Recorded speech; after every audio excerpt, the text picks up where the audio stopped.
And so we move on to my favourite faction, the one with the latest, most brand spanking new Primarch, who will of course be making an appearance in this list because he is just really damn good at the moment.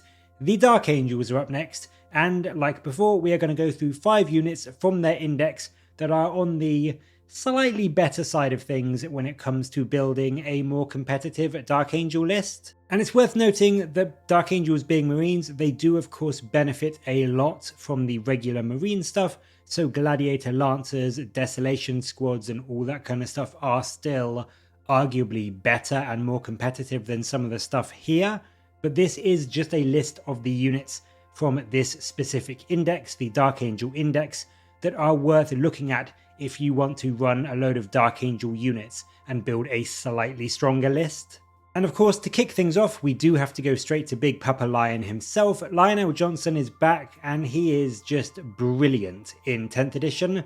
He's not terribly cheap at 380 points, but he is very much worth every single one of them. With toughness 9, 10 wounds, a 2-up save, and one of the few 3-up invuln saves in the game, he is exceptionally tanky. He can of course also benefit from Lone Operative if he's near friendly infantry, and the Emperor's Shield grants him another really nice buff of -1 to wound rolls for attacks into him. And what that means is that most weapons in the game, in fact anything strength 8 and below, is going to be wounding him on 6s, which is really insane to be honest. Most of the enemy firepower and melee attacks that are going into you are going to be wounding you on 6s or like 5s at best. He is point for point one of the most durable units in the game at the moment, to be honest. And on the output front too, he is, as you would expect, an absolute monster. His pistol is some okay shooting. It's 2 strength 8 shots at -3 AP and 2 damage, or 4 shots at strength 4 -1 and 2 damage. And then in melee, he does just wreck absolutely anything with either 8 strength 12 -4 AP 4 damage swings with lethal hits, or 16 attacks with sustained hits 1 at strength 6 -3 and 2 damage. So he really is just brilliant at killing heavy armor, enemy elites and even hordes with just terrifying efficiency. And then on top of his rather insane damage output, he also brings a few rather nice buffs each turn. He can cause your enemy to not have a stratagem go off within 12 inches thanks to all secrets revealed, as well as gaining you a bonus CP.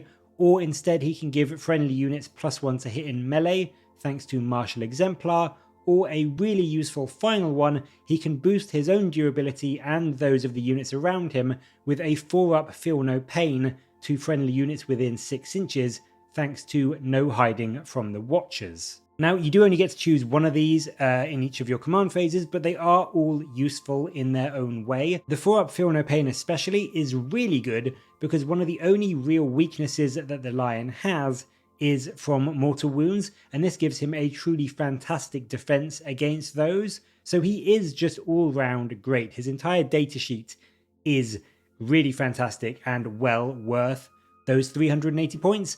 And before I forget, he also has fights first, so he will get to swing first against pretty much anything in the game. Unless he charges into another fights first unit, he will be attacking first in any other situation. So yes, he is pricey, but he is incredibly durable, he's insanely powerful in melee, and he brings some very decent buffs to your army. So all in all, whilst I would say Lionel Johnson isn't maybe a must-take every single game, he is supremely worthy of being considered in a competitive Dark Angel list just because of how strong he is for those 380 points. Who I would argue absolutely is a must-take at the moment is actually the Chapter Master of the Dark Angels, Azrael, because Azrael is just amazing for his points. He's got a solid 6 wounds at toughness 4 and a 2-up 4+ invuln to keep him alive, which isn't bad. And then he does have some solid output at both ranged and in melee. He's got 2 strength 8, -3, 2 damage shots with devastating wounds and rapid fire 1 in his Lion's Wrath gun. And then in melee, he has 6 strength 6, -4 AP, 2 damage attacks again with devastating wounds from the Sword of Secrets, so he's not bad at shooting, and in melee, his shooting is actually better than a lot of Marine characters is, but where his real power lies is in his buffing abilities. He is a force multiplier like no other.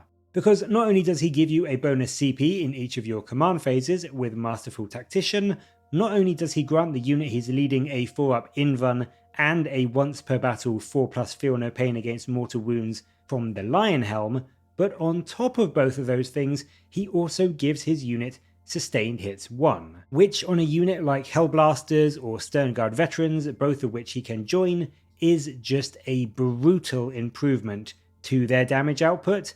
And so for that pretty good damage and those 3 incredible unit and army-wide buffs, what do you pay? A mere 120 points. Azrael is, for 120 points, just an absolute auto-include for me. Bring him and a squad of Hellblasters and he will happily let them blast away all game long with better damage output, better protection, all the while giving your entire army that bonus of having an extra CP to play around with each battle round. Azrael is just brilliant, and if you are playing any kind of competitive Dark Angel list, I would say you kind of have to bring him every single time. Moving on to another character in the Dark Angels Index who is also very much a great pick and basically a must take if you're running Ravenwing, we move on to the Grand Master of the Ravenwing, Sammael, on his jet bike Corvex. Sammael runs you a still relatively cheap 145 points and he has a beefy stat line to show for that. He's toughness 5, he has 7 wounds and he has a 3-up save and a 4-up invuln. Of course a 2-up armor save would be nice, but it still isn't bad for that price tag. He's got a solid 12-inch move and a handy OC of 2 to help him add some more oomph to stealing objectives for a unit that he's with, and his ranged output is actually surprisingly solid, which again is quite rare for a Marine character. He's got a twin Stormbolter, which yes is kinda meh, but also a master-crafted plasma cannon, which is D3 shots with blast at strength 8, minus 3 AP, and 2 damage. So against 10-man Marine squads, he can actually be getting up to 5 shots with this, which is a really nice profile and means he can still do quite well into bigger 20-man squads and hordes with it as well. D3 plus blast gives you a good amount of extra shots in comparison to the base profile of the gun, so it is a really nice rule to have on something like his plasma cannon. On the melee front, his Raven Sword is also fairly good. It's got 6 attacks, it's strength 6, minus 3 AP and 2 damage, so again it's pretty good at killing 2 wound infantry like intercessors, but it also has the relatively rare Sustained Hits 2. So he does actually have the potential for 18 hits with his sword, and I mean even with just average rolling, you're going to be netting 7 hits from his 6 attacks, which is just kinda hilarious. And that all means that yes, he does have some reasonably solid damage output for his cost, but then on top of that, he does bring some very cool abilities to the mix as well. First off, he can join bike squads, Black Knights, and Outriders, as well as the Ravenwing command squad, which is really useful. Outriders especially, seeing as they are Primaris, it's quite odd that he can join them, but I'm glad he can, especially with the new 6-man Outrider squads plus attached ATV. That is a fairly hefty squad he can bring his bonuses to. And in terms of his rules, he has cut off their escape, which forces enemies to make a desperate escape test as though they were battle shocked to fall back as long as they're not monsters or vehicles, and then they have a -1 to that result if the unit is actually battle shocked. So this, it's somewhat niche admittedly, but against the right opponent and against the right target, it can be very, very powerful. It means that enemy units that you charge and tie up with Sammael and his squad that maybe want to fall back because they're not good in melee or they're better at shooting, now risk losing a third or maybe even half of their unit if they just want to fall back, which is really, really good. And I mean, it may not happen all that often, but if you do charge into that enemy squad that kind of wants to fall back, they're going to have a really difficult choice to make as to whether they stay put and just get killed by Sammael, or they fall back and possibly lose half their unit from the desperate escape rolls. He also has the Grand Master of the Ravenwing, which is a truly awesome ability, especially on a unit like Black Knight. It grants him and his unit the ability to shoot and still charge in a turn they've advanced.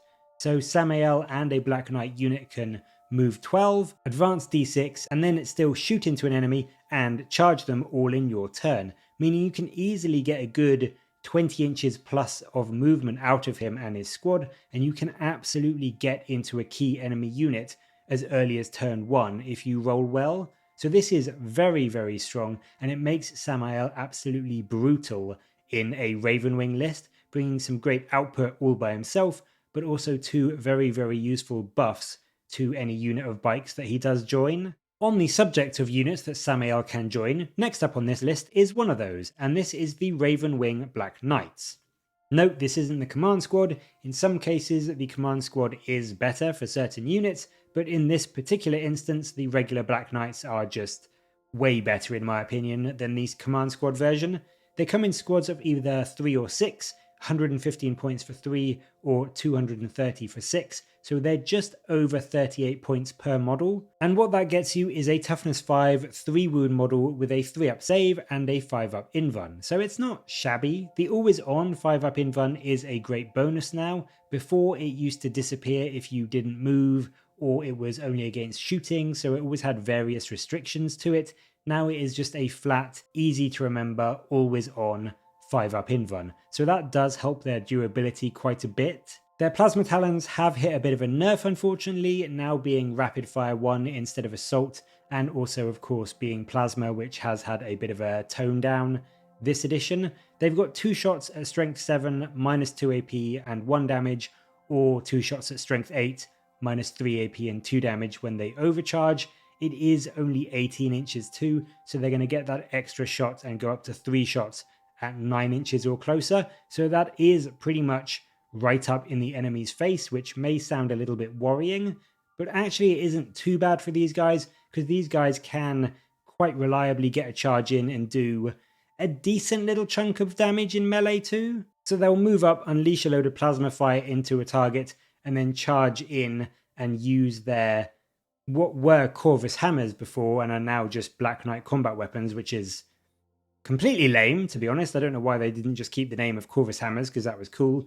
But their Corvus hammers, or their Black Knight combat weapons, they are 3 attacks at strength 5, minus 2 AP and 1 damage. So on the face of it, that may not sound super scary, and it's not. Minus 2 AP is nice, but strength 5 and 1 damage is kinda eh. It's good anti-infantry, but their big boost is in the Knights of Caliban rule, which means that when they charge, they gain the anti-monster and anti-vehicle 4+ rule. And now that does start to make a difference. Going from wounding toughness 9 monsters and vehicles from 5s to 4s, and things like Knights and Wraith Knights from 6s to 4s does make a big difference, and means that they can, in a squad of 6, actually start to chip away at enemy monsters much more efficiently now. And of course, they're still not going to one-shot anything, they're still only 1 damage, but combined with that plasma in the shooting phase, they can really start to knock wounds off enemy monsters and vehicles, as well as go after enemy infantry quite effectively with both their ranged and melee profile, and they can really act well as a solid, decently durable, maybe a bit expensive, but still relatively decent harassment unit that can speed around the board fast and get where you need them to be, and just generally make a nuisance of themselves where you need them to. So I don't think they're perfect, but I do think they are worth considering, and they are one of the better options, especially if you are running a Ravenwing heavy list. They can definitely earn their keep at 38 points a model. The final unit in this list moves from the Ravenwing onto the Deathwing, but unlike the previous entry, this is the Command Squad version, because the Deathwing Command Squad, unlike the Ravenwing Command Squad, is just really good compared to the regular Deathwing Terminators.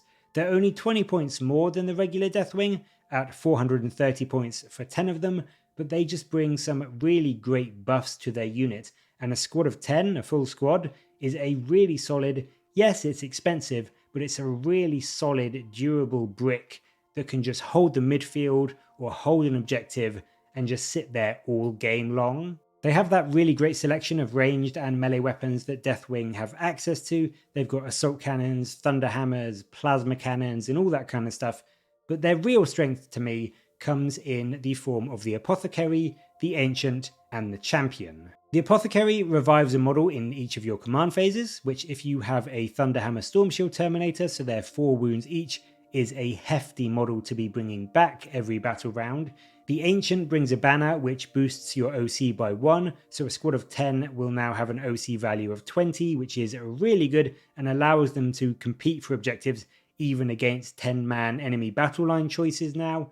And the Champion not only being good in melee himself, with the halberd being 5 attacks at strength 6 minus 2 AP and 2 damage with precision, but he also brings the honor or death buff, giving your unit +1 to advance and charge rolls, and a 0 CP heroic intervention. So this is a unit that can hold objectives really well, they're super durable, they've got a good amount of ranged and melee output depending on how you kit them out, and when they do need to get into the fight, they can get there a lot more quickly than the opponent might expect, thanks to that +1 to advance and charges and the free heroic intervention. So whilst in general Terminators aren't in an amazing spot right now, these guys are absolutely your best bet if you are running a heavy Deathwing list and you want a solid, durable, reliable unit holding your midfield or holding your objectives, and they just, to me, beat out regular Deathwing Terminators or even Deathwing Knights every single time. So that is the Dark Angels. I think in general their characters are just really good and better than their unique units. Their unique units aren't quite as amazing and quite often get beaten by stuff in the regular Marine Index, but there are still some very good options to think about and consider if you are running a Dark Angel list and want to take advantage of the Dark Angel unique units, or you're running a sort of pure Deathwing or pure Ravenwing list. You can have a good selection of choice that will run at least relatively well and be relatively competitive, even if I think in general running a Greenwing list is probably the most optimal meta pick at the moment. But as always, I'd love to know what you think of the Dark Angels, what you think of this top 5, and what you think their strongest units are in 10th so far yourself. Let me know your thoughts down in the comments below, and as always, thank you very much for watching. Please do like and subscribe for more Warhammer content from me, but until next time, I'll catch you later guys.